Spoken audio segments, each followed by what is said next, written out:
Yesus, kami percaya kepadamu Tuhan. Kau Allah kami yang terindah, Kau yang termulia dalam hidup kami. Karena Engkau Tuhan yang memberi kami hidup. Engkau Tuhan yang memelihara setiap kehidupan kami. Karena itu hari ini kami bersama-sama di tempat ini. Kami mau bersyukur dan terima kasih untuk semua pemeliharaan-Mu dalam setiap perjalanan hidup kami sampai hari ini. Kami boleh diberi kesempatan untuk beribadah, memuji, menyembah-Mu. Engkau hadir dalam setiap kehidupan kami dengan kekuatan Roh Kudus yang Tuhan terus nyata bagi kami semua dalam kehidupan kami. Supaya ketika kami sungguh-sungguh memberi hidup kami menyembah-Mu di dalam roh dan kebenaran, Roh Kudus bekerja di dalam setiap kehidupan kami, menenangkan hati dan pikiran kami, supaya kami fokus atas setiap kebenaran yang Tuhan beri bagi kami. Kebenaran yang akan menegur kami, kebenaran yang akan membersihkan hati dan pikiran kami, kebenaran yang akan meluruskan jalan hidup kami, supaya kami berpegang teguh kepada kebenaran firman-Mu. Dunia makin tidak menentu, tapi kami anak-anak-Mu yang sungguh-sungguh ada dalam kebenaran-Mu. Engkau akan membawa kami supaya kami menjadi terang untuk menerangi orang-orang dalam kegelapan, supaya semua orang boleh kembali kepada Tuhan, hidup sungguh-sungguh kepada Tuhan, bertobat dan memberi hidup kepada Tuhan. Tuhan, berbicaralah bagi kami pada malam hari ini. Ada kekuatan Roh-Mu dalam kehidupan kami, supaya setiap perkataan yang kami tidak mengerti, Roh itu memberi pengertian bagi kami. Supaya kami mengerti perkataan firman itu. Karena firman itu penting bagi kami yang percaya kepada Tuhan. Karena dunia akan lenyap, tapi firman itu kekal, yang akan membawa kami pada tujuannya, yaitu sorga yang kekal, yang Tuhan sediakan bagi kami yang percaya kepadamu. Terima kasih banyak Bapa di sorga. Berkati teman-teman kami yang tidak sempat hadir beribadah bersama kami di tempat ini hari ini. Tuhan ada menyertai mereka dimanapun mereka berada. Tuhan, yang sakit Engkau jamah, Engkau pulihkan, Engkau sembuhkan dalam nama Yesus. Supaya minggu depan mereka juga boleh berkumpul bersama-sama dengan kami, memuji Tuhan, menyembah Tuhan, dan mendengarkan kebenaran firman Allah. Terima kasih banyak Bapa di sorga. Hati kami sudah terbuka, berfirmanlah bagi kami. Kami sudah siap mendengarkan firman-Mu. Hanya di dalam nama Yesus kami mengucap syukur dan siap mendengarkan firman-Mu. Haleluya. Semua yang diberkati sama-sama dengan saya berkata, amin. Silakan duduk. Adik-adik semua yang diberkati Tuhan. Puji Tuhan. Shalom. Di awal tahun 2025, banyak masalah yang terjadi, terutama anak-anak muda. Ya. Jadi kita mesti belajar bersama-sama. Bukan hanya kita bisa memuji Tuhan, bukan hanya kita bisa melayani, tapi kita perlu kenal Tuhan itu sebenar siapa di dalam pribadi kita masing-masing. Dulu mungkin kita kenal Tuhan karena ada teman yang panggil kita, akhirnya kita percaya. Ya kan? Akhirnya kita diajak untuk bisa melayani Tuhan. Tapi kita belum mengenal Dia secara pribadi dalam hidup ini. Makanya kita bisa kecewa, bisa putus asa, bisa sakit hati. Akhirnya kita jauhkan hidup kita dari Tuhan. Dari pelayanan yang sudah kita bangun sekian lama. Akhirnya kita hilang. Karena apa? Tersinggung. Sakit hati, iri hati. Karena kita tidak mendapatkan tugas dalam pelayanan. Karena gereja ini adalah regenerasi.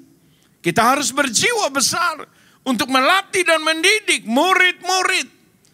Supaya kita ada generasi-generasi penerus yang bisa melanjutkan gereja ini sampai Tuhan datang untuk menjemput kita semua. Amin. Jadi saudara, kita belajar hari-hari ini, saudara melihat dunia yang tidak menentu lagi. Banyak orang yang sudah tidak mengenal Tuhan. Dulu mereka mengenal Tuhan. Setelah mereka sukses dalam kehidupan ini, mereka lupa siapa yang membuat mereka itu sukses. Siapa yang mengangkat mereka menjadi orang-orang yang hebat. Akhirnya mereka lupa Tuhan. Tidak mau mengenal Tuhan sesungguh dalam hidup ini. Makanya generasi-generasi penerus yang ada di gereja ini, saudara mesti belajar untuk benar-benar mengenal Tuhan sungguh-sungguh dalam kehidupanmu. Supaya engkau jangan sia-sia memberi hidupmu melayani Tuhan. Bertahun-tahun melayani Tuhan. Tapi ketika ada temanmu membuat Anda tersinggung, besok sudah tidak ke gereja, besok sudah tidak mau melayani Tuhan. Karena Anda tidak mengenal Tuhan secara pribadi. Hari ini kita belajar dalam kehidupan ini. Banyak orang Kristen yang hari-hari ini anak-anak muda yang putus cinta. Akhirnya gantung diri, akhirnya buang diri mati. Kenapa? Karena mereka tidak kenal Tuhan. Kalau mereka mengenal Tuhan secara pribadi, tidak mungkin mereka akan kecewa dan putus asa. Ya kan? Mau ditinggal siapapun, yang penting Tuhan jangan meninggalkan hidupku. Amin. Ya, siapapun boleh meninggalkan hidupku, aku tidak mau kecewa. Karena aku tahu ada Tuhan yang terus memotivasi hidupku untuk aku tetap eksis untuk melayani Tuhan dengan hati yang lebih sungguh-sungguh. Amin. Jadi saudara yang muda-muda, mari kita belajar. Masih banyak potensi yang Tuhan masih beri dalam setiap kehidupan kita. Bagaimana supaya kita belajar mengenal Tuhan sungguh-sungguh dalam hidup ini. Tema saya, coba bisa buka tema. Ya, pentingnya mengenal Allah untuk hidup yang berbuah. Penting, sangat penting sekali kita mengenal Allah dalam setiap kehidupan kita. Ya, baru satu kejadian di NTT. Satu anak muda sekali. Ya kan? Saya nggak tahu masalahnya apa. Tapi akhirnya gantung diri pakai tali rafia. Mati. Apa? Kristen. Ya, banyak kejadian sekarang di mana-mana saudara yang dikasih Tuhan. Ini Kristen. Rajin ke gereja, rajin melayani. Tapi bisa gantung diri. Kenapa? Karena tidak mengenal Tuhan secara pribadi. Hari ini saya mau kita yang giat, yang sudah sungguh-sungguh dengan Tuhan, sudah memberi hidup, bisa melayani Tuhan. Kita harus mengenal Tuhan. Secara pribadi Anda dan saya harus mengenal Dia. Kalau kita mengenal Tuhan itu siapa? Siapa diri kita? Siapa itu Tuhan? Kenapa saya harus percaya kepada Dia? Kenapa saya harus melayani Dia? Saya mesti tahu. Kalau saya tidak tahu, sia-sia. Akhirnya kita berpuluh-puluh tahun. Pendeta pun kecewa, Bapak Ibu. Apakah ada pendeta yang kecewa? Ada, banyak sekali saudara. Ya kan? Karena salah fokus. Tuhan itu siapa? Yang dia percaya dan memberi hidup untuk bisa melayani Tuhan dengan baik. Salah, saudara yang dikasih Tuhan. Karena itu kita belajar. Satu firman Allah, Hosea pasal 4 ayat ke-6.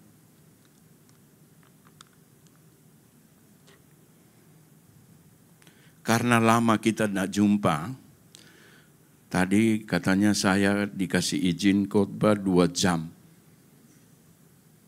Halo?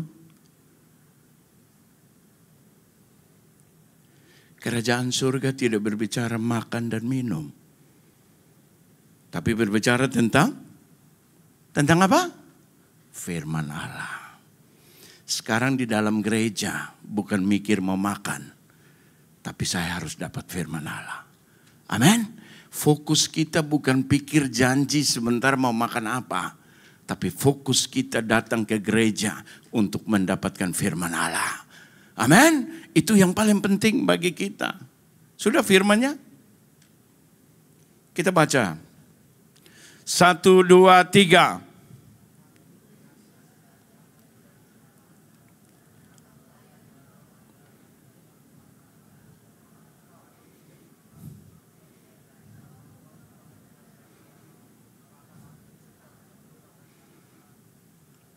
Saudara, Alkitab bilang apa? Umatku binasa karena umat itu berarti orang yang sudah percaya. Umatku, anakku, muridku binasa karena tidak mengenal Allah. Datang ke gereja satu kewajiban. Ya kan? Duduk diam, keluar, persembahan selesai. Dia menolak mengenal Allah. Karena ketika dia mendengar firman Allah, dia abaikan firman Allah.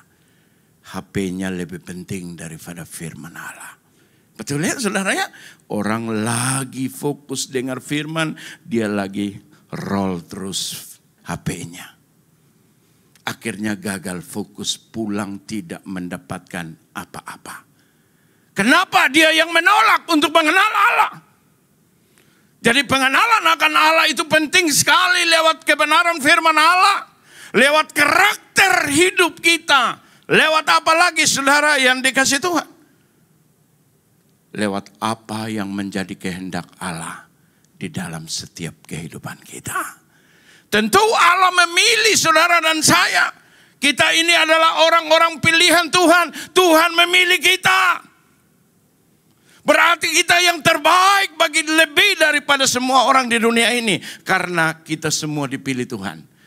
Pilihan umat pilihan itu artinya umat yang terbaik. Memilih yang terbaik. Orang bilang kamu tidak baik. Tapi Tuhan saya bilang saya yang terbaik. Amin. Jadi saya tidak boleh kecewa dengan siapapun yang menilai hidup saya. Tapi Tuhan saya bilang saya yang paling terbaik di dalam kehidupan ini. Kalau semua ini ada dalam setiap kehidupan kita, bahwa Tuhan memilih kita berarti dia bertanggung jawab dalam kehidupan kita. Apapun yang terjadi dalam hidup kita, dia bertanggung jawab. Amin. Jadi kita harus mengenal dia. Lewat apa? Firman Allah. Kita harus mengenal lewat karakter. Kita harus mengenal Tuhan sesungguh dalam perjalanan hidup kita.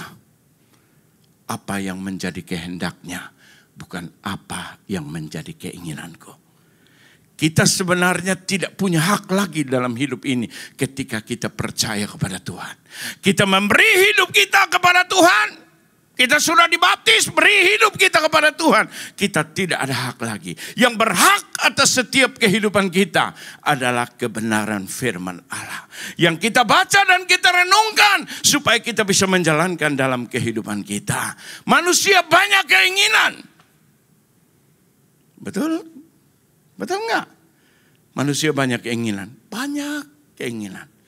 Tapi Alkitab mau menyatakan bagi kita. Keinginanmu dikubur, kehendak Allah yang harus jadi dalam kehidupan. Karena itu dia bilang dalam Yeremia, aku mengetahui rancangan-rancangan apa yang ada padamu, yang ada padaku mengenai kamu. Tuhan sudah punya rancangan ketika dia memilih kita. Kita mau hidup di dalam rencana Tuhan. Kadang-kadang kita tidak mengerti. Kadang-kadang kita datang melayani, kita tidak mengerti. Kenapa hari ini saya tidak ke sana? Kenapa saya harus Tuhan bawa ke sini? Waktu saya bertobat dengan Tuhan, waktu saya sungguh-sungguh dengan Tuhan dalam hidup ini, Tuhan membawa saya untuk melayani orang-orang yang saya tidak kenal. Roh itu menuntun, memimpin saya. Dan saya mengerti apa yang menjadi kehendak Tuhan, tujuan Tuhan dalam kehidupan ini. Tapi awalnya saya masih banyak khawatir dan takut. Ya, tapi akhirnya diproses dalam hidup ini untuk saya sungguh-sungguh mengenal Tuhan dalam hidup ini. Supaya saya jangan khawatir dan takut. Karena dia bisa memelihara hidup saya dengan caranya dia. Kadang-kadang manusia berpikir, tidak mungkin, tidak mungkin, tidak mungkin. Tapi Allah yang tidak mungkin itu akan menjadi mungkin. Karena dia Allah. Amin. Mungkin Anda berkata, oh ini nggak bisa, ini nggak bisa. Berarti Anda membatasi Tuhan untuk bekerja dalam kehidupanmu. Sekarang tidak ada hal yang tidak bisa. Ya, Musa bilang aku gagap, aku tidak bisa bicara. Tuhan bilang bukan kamu gagap, Kamu mau enggak? Betul ya saudara? Kamu mau enggak? Ya. Masalahnya kamu mau enggak? Kalau kamu mau, tidak ada yang tidak bisa. Semua pasti bisa. Karena kita bersama dengan Tuhan. Hari ini kita perlu belajar bersama-sama dalam setiap kehidupan kita. Supaya kita mengenal Tuhan sungguh-sungguh dalam kehidupan kita. Supaya kita belajar menjadi orang-orang yang percaya kepada Tuhan. Dengan hati yang sungguh-sungguh. Tidak main-main. Dulu apa kata orang? Tapi sekarang secara pribadi saya mengenal. Apakah saudara pacaran? Temanmu kasih kenal? Terus kamu bilang sudah enggak usah lagi. Nanti 1 tahun ke depan kita dua ketemu langsung menikah. Apakah begitu? Bisa? Pasti saudara mau tahu. Benar enggak teman saya bilang dia baik? Benar enggak dia orang yang lembut? Orang hatinya yang baik. Benar enggak? Kita perlu tahu. Karena kita mau pakai dalam hidup kita sepanjang hidup ini. Kita perlu belajar dan tahu. Tuhan pun sama. Dulu apa kata orang? Tuhan itu baik. Tuhan itu begini. Ternyata saya percaya dan sungguh-sungguh kepada Tuhan. Makin banyak masalah terjadi dalam hidup saya. Akhirnya saya tidak kuat. Tinggalkan Tuhan. Kembali ke dunia. Tidak. Saya mau tanya adik-adik semua. Kalau sekolah makin tambah kelas. Makin sulit pelajaran atau makin gampang? Halo? Makin sulit. Kalau kita mau naik kelas dengan Tuhan, pasti ada ujian-ujian, ada tantangan-tantangan yang datang supaya kita bisa melewati. Ketika kita melewati semua, kita akan tahu bahwa Tuhan itu menyertaiku, tidak pernah meninggalkan hidupku. Kadang-kadang ada masalah yang datang dalam kehidupan kita. Yang kita berpikir Tuhan tidak pernah adil. Tuhan tidak pernah ikut dalam kehidupan saya. Tapi kalau Tuhan mau bicara. Dia berkata, anakku. Aku tidak pernah meninggalkan hidupmu. Aku ada di sampingmu.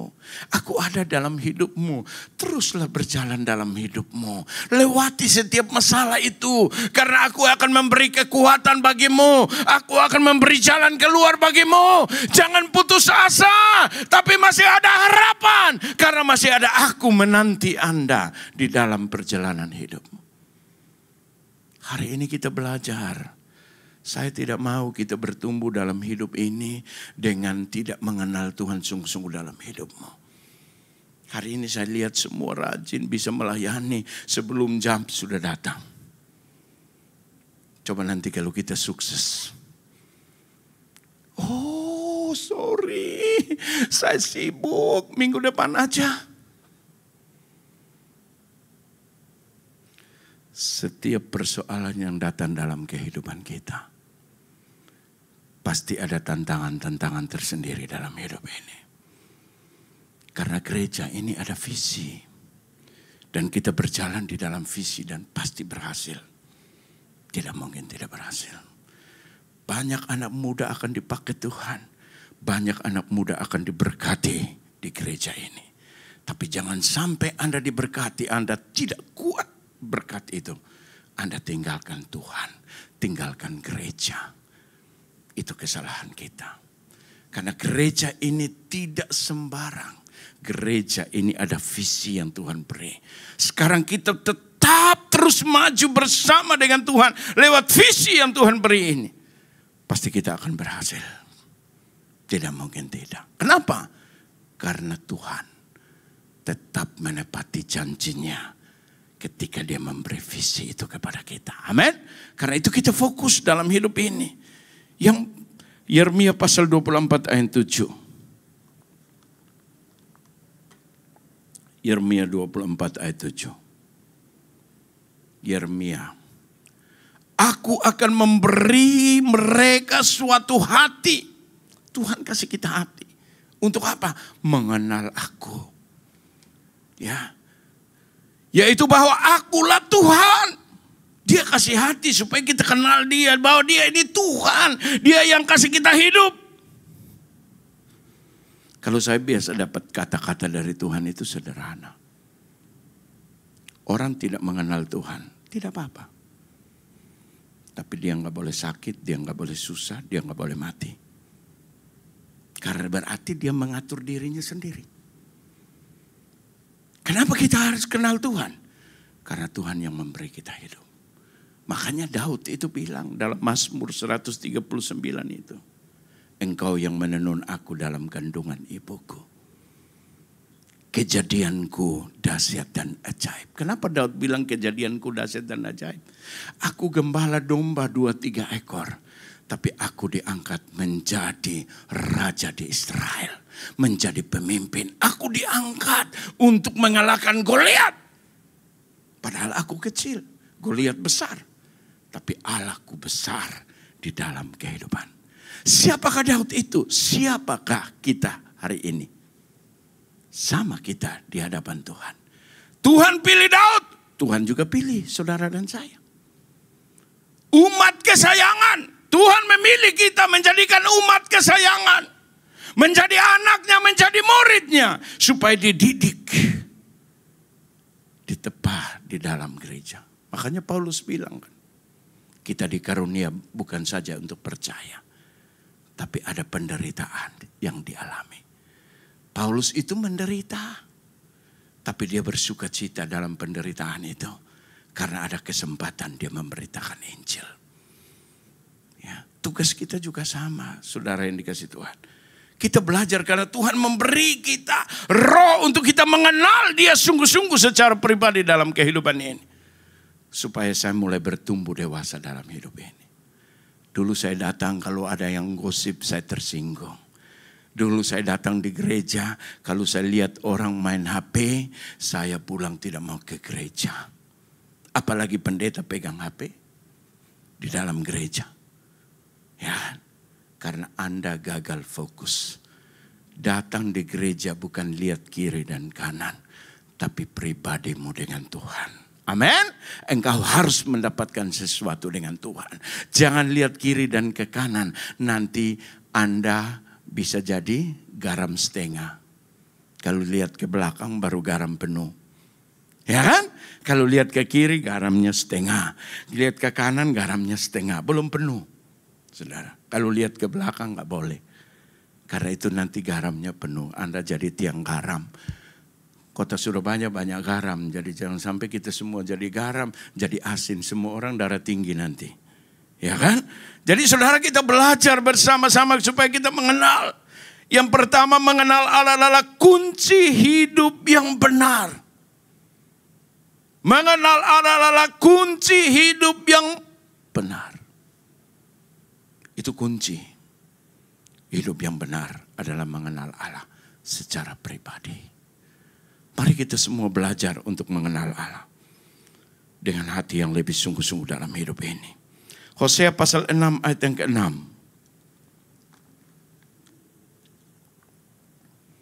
Hosea 6. Sebab aku menyukai kasih setia dan bukan korban sembelihan.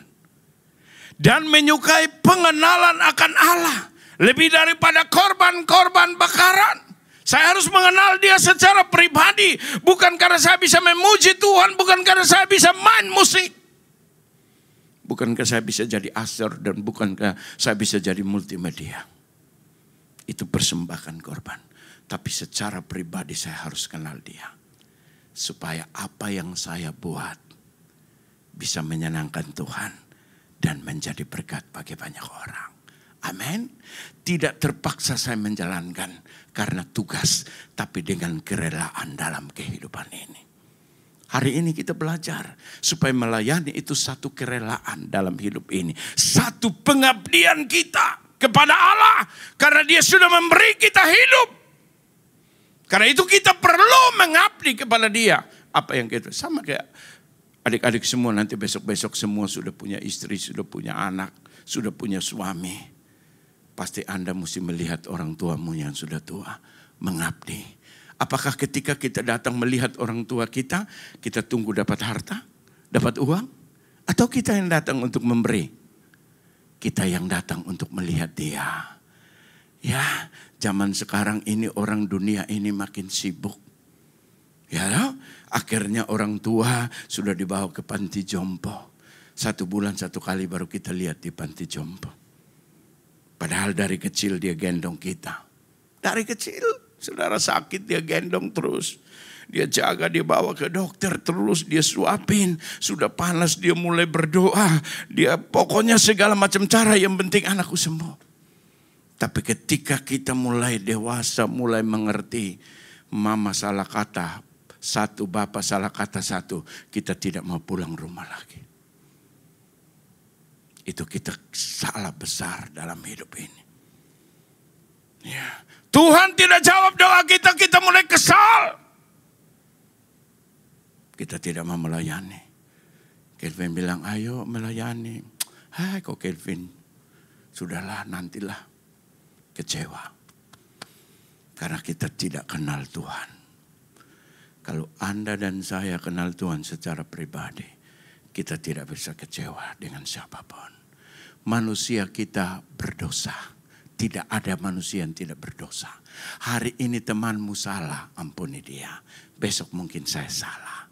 Supaya kita jangan kecewa, tapi kita saling mengasihi untuk membangun iman ini bersama. Amin. Jadi kita belajar bersama-sama dalam kehidupan kita. Yohanes 17 ayat yang ketiga.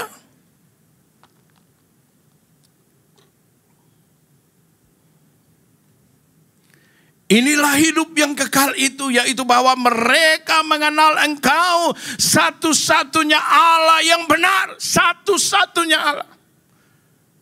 Dan mengenal Yesus Kristus yang telah Engkau utus. Jadi tidak ada Allah yang lain. Satu-satunya Allah. Yesus adalah Tuhan dan Juru Selamat bagi kita semua. Jadi tidak ada Tuhan yang lain. Yang mungkin ada pulang dari tempat ini, ada cerita yang lain. Mungkin ada orang yang bisa bikin banyak mujizat. Iblis juga bisa bikin banyak mujizat. Karena semua orang berpandangan terhadap mujizat itu ada Tuhan. Benar, ada Tuhan. Tapi apakah ketika Anda hari ini mendapat mujizat, sebulan kemudian Anda akui bahwa dia adalah tetap Tuhan. 1 tahun kemudian dia tetap Tuhan. Yang memberi Anda mujizat. Yang seharusnya mati, tapi tidak jadi mati karena Tuhan menolong. Akhirnya Anda juga bisa lupa Tuhan. Karena Anda tidak mengenal dia siapa. Jangan kejar mujizat. Tapi kejarlah Tuhanmu. Karena dia adalah sumber dari semua kehidupan kita. Amin. Ya, supaya kita jangan kecewa. Banyak keinginan manusia. Tapi biarlah kehendak Tuhan yang terjadi di dalam setiap kehidupan kita. Ya. Galatia dulu pasal 2 ayat 20. Apa yang Paulus bilang?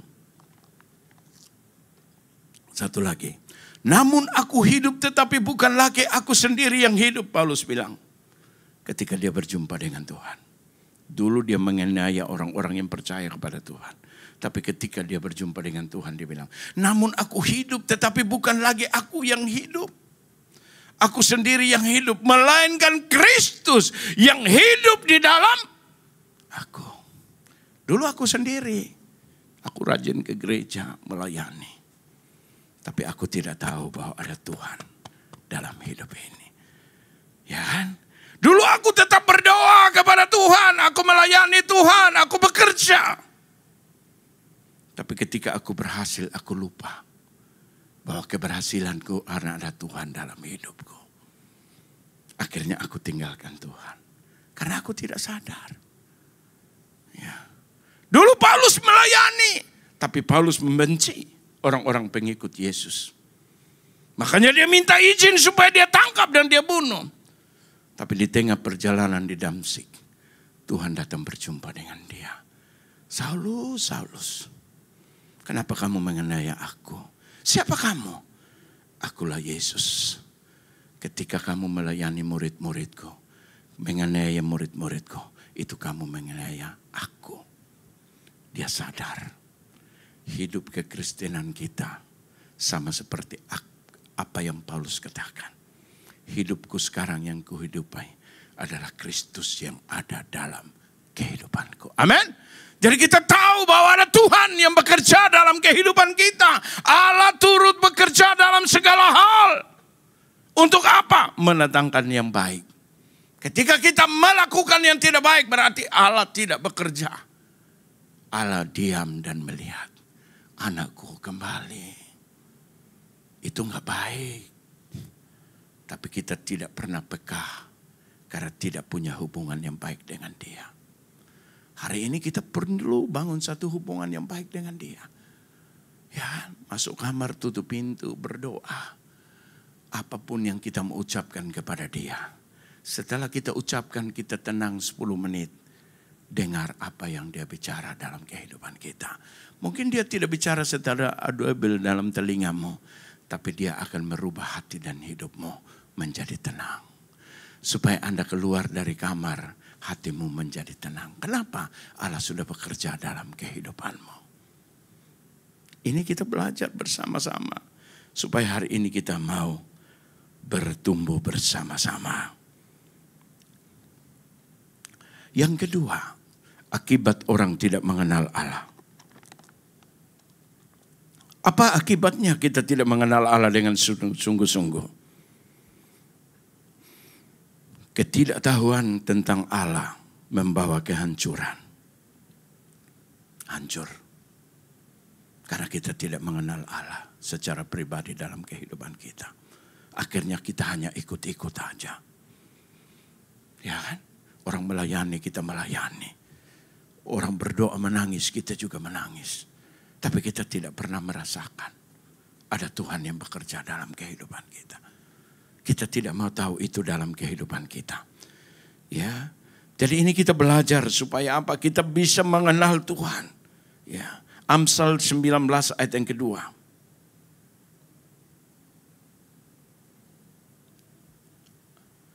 Tanpa pengetahuan, kerajananmu tidak baik. Pengetahuan tentang Allah, mengerti tentang Tuhan. Siapa? Kita rajin pun tidak ada guna. Ya. Orang yang tergesa-gesa akan salah langkah.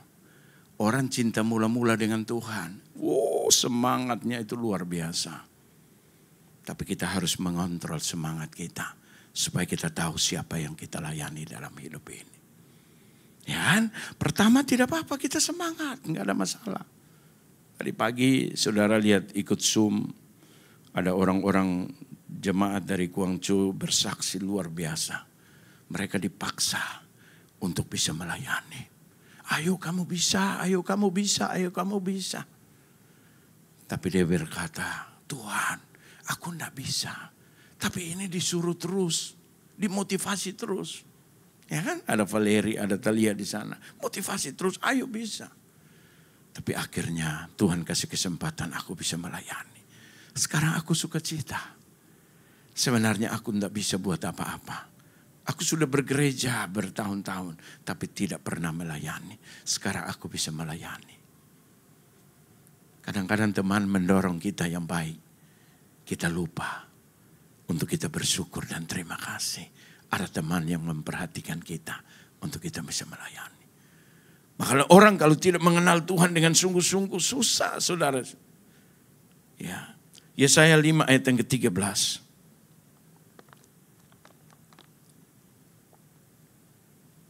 Apa yang dikatakan? Sebab itu umatku harus pergi ke dalam pembuangan. Kenapa umatku dibuang? Karena apa? Oleh sebab mereka tidak mengerti apa-apa. Orang-orang yang mulia akan mati kelaparan. Dan kelayakan ramai akan menderita kehausan. Kenapa orang dibuang dalam pembuangan? Kenapa bangsa Israel dibuang dalam pembuangan? Karena mereka tidak mengerti. Mereka tidak mau menjalankan hukum. Mereka menolak hukum itu. Mereka mau menjalankan hidup sesuai dengan apa yang mereka kehendaki. Bukan apa yang Tuhan kehendaki. Hari ini mari kita belajar. Supaya kita menjalankan hidup dengan apa yang Tuhan kehendaki. Bukan apa keinginan kita. Yang Tuhan kehendaki dalam hidup ini. Memang rasanya berat. Tapi sukacita dan damai itu timbul dari hati kita. Karena ada kekuatan roh yang mendorong setiap kehidupan kita. Ya. Titus pasal 1 ayat yang ke-16. Pelan-pelan kita belajar. Masih panjang saudara ya, belum. Kira-kira 1 jam lagi kita selesai. Perhatikan dia bilang, mereka mengaku mengenal Allah. Tetapi dengan perbuatan mereka menyangkal dia. Dia kenal Allah. Tapi mabuk, dugem, benci, dendam. Betul ya? Tidak mau beribadah. Padahal dia bilang dia kenal Allah. Ya. Kita lihat dari sikap hidupnya. Benar dia mengenal Allah sungguh-sungguh enggak? Kalau dia mengenal Allah sungguh-sungguh dalam hidup ini. Orang marah dia tidak marah. Tapi balas kejahatan dengan kebaikan. Karena itu ajaran Tuhan. Ya. Jadi orang marah bukan kita marah. Tapi orang marah kita tersenyum. Saudara bisa gak ada teman yang marah saudara senyum? Berarti Anda sudah mulai belajar mengenal Tuhan. Apa yang Tuhan kehendaki. Balas kejahatan dengan kebaikan. Mulai hari ini kita belajar. Bahwa kita tunjukkan bahwa kita mengenal Allah sungguh-sungguh. Tetapi dengan perbuatan mereka menyangkal dia. Mereka keji dan durhaka. Tidak sanggup berbuat sesuatu yang baik. Itulah orang yang tidak mengenal Allah. Akibat daripada itu. Ya, kekristenan kita harus bangun dengan mengenal Allah sungguh-sungguh. Supaya perbuatan kita. Dia bilang kamu adalah terang dunia. Tunjukkan perbuatan-perbuatanmu yang baik. Supaya orang melihat ada terang Tuhan dalam kehidupanmu. Hari ini kita belajar semua. Supaya kita mengerti. Yang ketiga. Poin yang ketiga. Tadi ada berapa poin? 10 ya. Jason ketawa. Karena poin terakhir dia yang tutup. Tadi dia bilang. Nah, melupakan firman Allah. Menghancurkan generasi. Kenapa sih firman itu penting? Dulu saya Kristen 38 tahun. Tidak pernah baca firman Allah. Makanya saudara pulang gereja hidup jadi rusak. Ya, rajin minggu ke gereja. Saya paling rajin ke gereja. Karena kalau saya tidak ke gereja, pulang dicubit. Ya, dicubit. Cubit itu sakit nggak kalau masih kecil? Sakit, ha? Daripada sakit ke gereja aja. Malam minggu begadang sampai jam 2. Pagi-pagi harus tetap bangun jam 8. Jalan kaki ke gereja itu dulu di kampung 600 meter. Hampir 1 kilo. Jalan kaki sampai gereja. Duduk di gereja paling belakang karena apa? Ngantuk. Romo khotbah di depan, kita tidur di belakang. Kalau sudah gak bisa ngantuk lagi keluar di luar, merokok di luar. Nanti habis khotbah baru masuk lagi. Karena apa? Tidak pernah baca firman Allah. 38 saya umur. Tahun 2000 bulan Agustus. Tuhan jamah hidup saya berubah. Bertobat. Saya baca firman Allah. Di situ saya menemukan setiap dosa-dosa saya. Mulai pelan-pelan saya perbarui hidup saya. Terus Pak Fengki, saya tanya Pak Fengki, apa yang saya harus buat? Kamu pulang ke Jawa, saya sendiri tidak kuat di sini. Baca Injil. Matius, Markus, Lukas, Yohanes. Kamu renungkan dan pelajari apa yang Yesus buat dan lakukan dalam hidup ini. Belajar untuk lakukan dalam hidupmu. Saya rajin setiap hari baca firman. Terus saya baca firman kerinduan. Ya, seperti Daud, kesukaanku merenungkan Taurat siang dan malam. Ternyata dulu saya orang yang tidak bisa berbicara di umum. Ya kan? Orang yang kalau berdiri di depan gak bisa, saudara. Gak bisa, ya kan? Akhirnya saudara, Tuhan mengubah hidup saya. Saya yakin, saya percaya Allah Roh Kudus memimpin hidup saya supaya saya bisa melakukan sesuatu kepada Tuhan. Itu kerinduan. Akhirnya saya belajar, saudara. Saya ikut dengan teman-teman 2001 kita mulai maju ke desa. Teman saya bilang begini, Penginjil itu dia bilang, sudah kamu khotbah. Saya bilang mana bisa saya khotbah. Sudah kamu khotbah. 5 menit, 10 menit gak apa-apa. Khotbah aja. Ya kan? Saudara tahu. Saya maju di mimbar. Dari sana ke mimbar ini mungkin duduk begitu ke mimbar mungkin 5 menit. Jalan pelan-pelan. Tuhan saya tidak bisa. Tuhan pimpin saya. Tuhan tolong saya. Apa yang saya mau bicara di atas mimbar ini gak bisa. Tapi waktu saya ada di mimbar, saya berbicara. Begitu berbicara mau 10 menit hang. Sudah gak ada bahan lagi mau berbicara. Ya kan? Akhirnya teman saya melihat saya sudah gugup di atas mimbar. Dia naik di mimbar. Dia bilang terima kasih. Langsung saya turun duduk di bawah. Dia sambung kasih selesai. Kan kita masih gugup. Belum sungguh-sungguh, belum yakin. Bahwa Tuhan bisa memimpin hidup ini. Mulai dari situ 2 minggu kemudian saya puasa, saya berdoa. Saya ke desa itu saya puasa dari malam sampai habis khotbah. Baru saya berhenti puasa. Setelah selesai khotbah. Kenapa? Karena saya mau Tuhan bekerja dalam hidup saya. Yang pertama saya khotbah 15 menit. Yang kedua saya bisa khotbah 1 jam. Bahasanya berbeda. Di situ saya yakin Tuhan pimpin hidup saya. Saya mau terus berjuang dalam kehidupan saya. Bagaimana saya motivasi hidup saya. Tuhan taruh hati saya untuk saya melayani orang-orang di desa. Saya datang di desa dan melayani. Terus. Saya kasih tahu. Dulu saya merokok 1 hari 5. 1 bungkus 2.500 LE. Kan saya merokok ini saya sampai di Amerika. 5. Ya kan? Berarti 1 hari 12.500. 1 bulan 375.000. Akhirnya saya mikir, teman bilang kamu bertobat sudah, buang sudah. Saya buang. Pulang saya hitung. 1 bulan 375, isi minyak di mobil, melayani di desa 2 hari. Bawa beras 10 kilo, kita tidur di desa dan melayani. Mulai dari itu, saya motivasi hidup saya. Apa yang saya punya, saya harus beri kepada Tuhan duluan. Dulu saya beli baju yang baru, harus pesta dulu, baru ke gereja. Sekarang beli baju baru, harus Tuhan dulu, baru semua terjadi. Amin. Tuhan yang utama dalam hidupmu.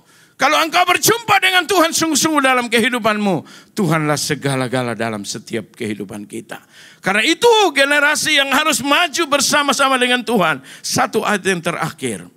Apa pesan Tuhan kepada orang Israel? Ulangan pasal 6 ayat 6, 7 dan 8. Selesai waktu. Berarti masih 7 poin. 7 poin dititipkan kepada Jason. Kapan-kapan dia lanjutkan. Ya. Apa yang kuperintahkan kepadamu pada hari ini. Perhatikan baik-baik dia bilang. Ini pesan bagi kita semua supaya perhatikan firman Allah.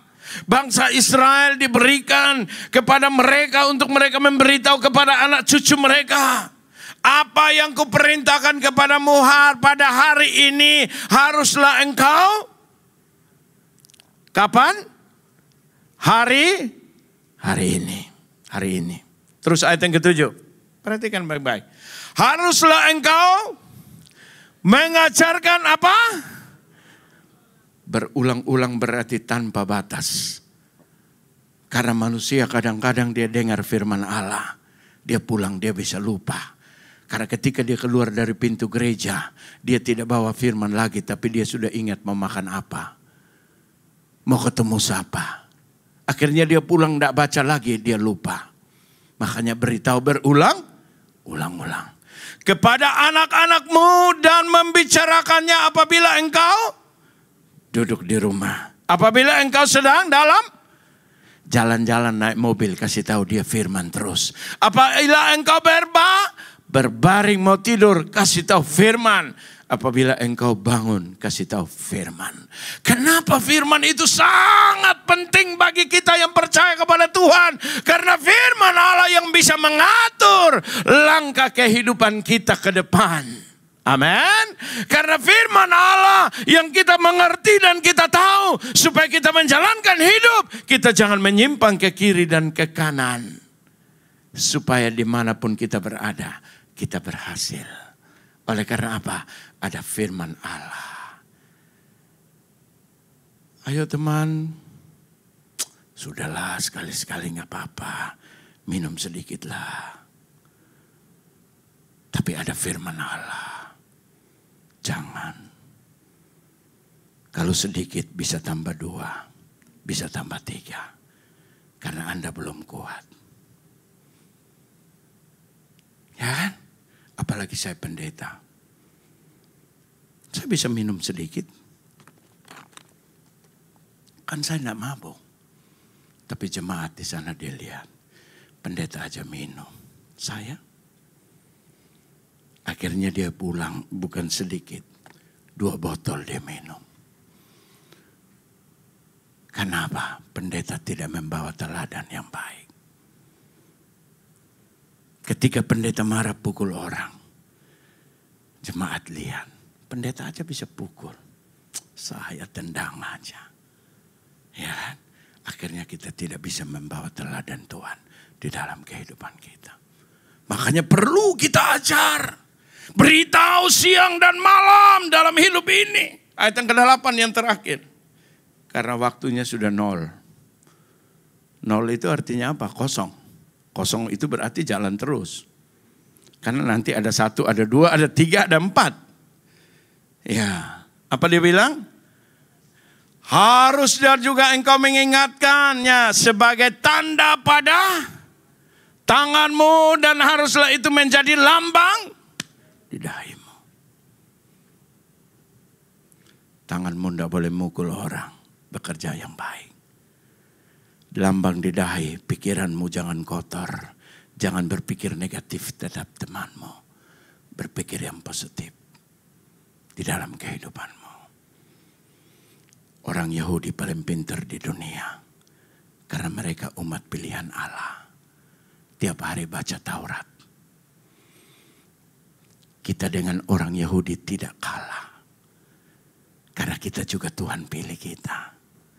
Tapi kita lupa membaca firman setiap hari. Jangan sampai kita sekolah Alkitab, kita bosan baca firman Allah. Akhirnya setan punya pikiran yang masuk dalam hidup kita, bukan firman. Baca firman bukan baca komik. Cerita cinta sebentar sudah hilang. Firman itu ditulis di dalam hatimu. Supaya dia bertumbuh dan berkembang. Hidupmu bisa menghasilkan buah bagi Tuhan. Amin. Usahakan hidupmu menghasilkan apa? Buah bagi Tuhan. Dari hidupmu jadi berkat bagi teman. Dulu dia nakal. Tapi sekarang dia sudah berubah. Tapi saya melihat dia berubah sampai di kapan? Sampai kapan dia bisa berubah? Dia lihat terus. Ternyata benar. Dulu saya belum marah, dia sudah marah-marah, dia sudah maki-maki saya. Tapi sekarang dia benar-benar berubah. Akhirnya teman yang melihat itu, dia juga bisa berubah. Kita sudah bawa buah kepada Tuhan. Upahmu besar di surga. Kita bangkit berdiri. Hari ini kami mau Tuhan, setiap hari mengingat Engkau, setiap saat mengingat Engkau Tuhan. Supaya kami menjalani kehidupan yang nyata bersama dengan Engkau. Kami gak mau Tuhan, kehidupan kekristenan kami kosong. Kehidupan kekristenan kami itu hanya sia-sia. Tetapi kami mau Tuhan, untuk menjalani ini benar-benar merasakan Engkau Tuhan. Kiranya Engkau sendiri Tuhan yang hadir di tengah-tengah kami. Hadir di hidup kami. Hadir dimanapun kami berada Tuhan. Pada waktu kami senang. Pada waktu kami sedih, pada waktu kami susah, pada waktu kita dalam masalah yang besar, kami mau yakin Tuhan Engkau ada di dalam kami Tuhan. Dan kami mau Tuhan menjalani semuanya itu sampai akhir. Kami gak mau Tuhan berhenti di tengah, kami gak mau menyerah. Tetapi kami mau jadi orang-orang Kristen yang maju bersama dengan Tuhan.